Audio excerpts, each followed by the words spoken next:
இப்பொழுது நாம் பார்த்து கொண்டிருப்பது ரயில் கிரைண்டிங் மிஷின். இவ்வாறான இயந்திரங்களை இந்தியா இப்பொழுது இறக்குமதி செய்திருக்கின்றது அமெரிக்காவிலிருந்து.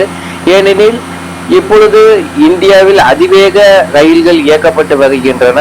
அந்த காரணத்தால் தண்டவாளங்களின் மேல் பரப்பில் ஒரு சிறிய அதாவது பிசுகு போன்ற அல்லது ஒரு ஒழுங்கற்ற தன்மை இருந்தால் அந்த தண்டவாளத்தின் மீது சக்கரங்கள் சுழன்று செல்லும் பொழுது உராய்வுத்தன்மை அதிகமாக ஏற்படும். அப்பொழுது அதன் வேகம் சற்று குறைகின்றது. அதே போன்று தண்டவாளம் சக்கரங்கள் வீல் இரண்டுக்குமான ஆயுள் காலமும் வாழ்நாளும் குறைந்து போகின்றது. இதனால் பொருள் செலவும் அதிகமாக ஏற்படும்.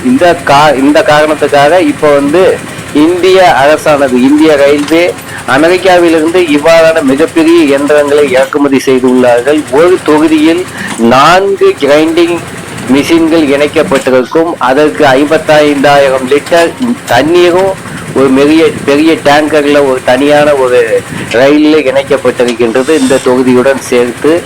இதன் வழியாக இவர்கள் மொத்தமாக தண்டவாளங்களை அதாவது 4 கிரைண்டிங் மிஷின் சொன்னேன் அல்லவா, ஒவ்வொன்றும் ஒவ்வொரு ஆங்கிள் ஒவ்வொரு திசையில் அதற்கு தேவையான தண்டவாளங்களின் மேல் பரப்பில் எப்படி அதை வலுவலுப்பாக கொண்டு வர வேண்டுமோ தேய்த்து அவ்வாறான பணிகளை கிரைண்டிங் வேலைகளை அதன் ஒவ்வொரு ஆங்கிளிலும் அது செய்கின்றது. இதன் காரணமாக இன்று இந்தியாவில் வந்தே பாரத் போன்ற அதிவேக ரயில்கள் சிறப்பாக இயக்கப்படுவதற்கு ஒரு தொழில்நுட்பம் நமக்கு கிடைத்திருக்கின்றது.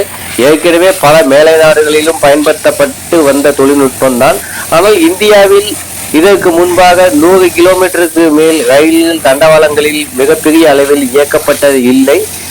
இந்த காரணத்தால் இவ்விதமான ஒரு மிகப்பெரிய இயந்திரங்களும் பயன்படுத்தப்பட்டு தண்டவாளங்கள் ஒரு கிரைண்டிங் செய்யப்படவில்லை. இப்பொழுது அதற்கு தேவை ஏற்பட்டிருப்பதால் இவ்வாறான மிகப்பெரிய ஒரு கிரைண்டிங் வீல் கொண்ட ரயில்கள் இறக்குமதி செய்யப்பட்டுள்ளன.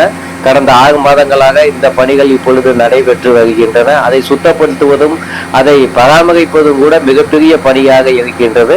இடையிடையே நிறுத்தப்பட்டு ஏராளமான 55,000 லிட்டர் நீர் அதே போன்று இந்த கிரைண்டிங் வீல் இருக்கும் பகுதியை உள்ளே மிக சுத்தமாக துடைத்து அதாவது கம்ப்ரசர் மூலம் சுத்தப்படுத்துகிறார்கள். அப்பொழுதுதான் தொடர்ந்து பணி செய்ய இயலும். அப்பொழுது பார்த்தால் ஏராளமான அதாவது இரும்பு துகள்கள் அந்த பகுதியிலிருந்து பறந்து செல்கின்றன. அதைத்தான் இப்பொழுது நாம் பார்க்கிறோம்.